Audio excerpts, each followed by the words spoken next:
ओम प्रकाशाय स्वाहा वर्णानि वर्णानि विरचित भवनानि ग्रहान् विग्रहान्यः चक्रे श्वष्टासवृष्टासुरवरतरुणे कंटकस्तूरिकेषु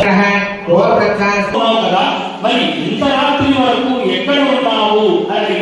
అప్పుడు కళావతి అంటుంది అమ్మా ఒక బ్రాహ్మణిలో సత్యనారాయణ స్వామి వ్రతం జరుగుతూ ఉంటే అక్కడే ఉన్నాను స్వామి వారి కథ విన్నాను ప్రసాదం కూడా తీసుకొని ఇప్పుడే వస్తున్నాను అని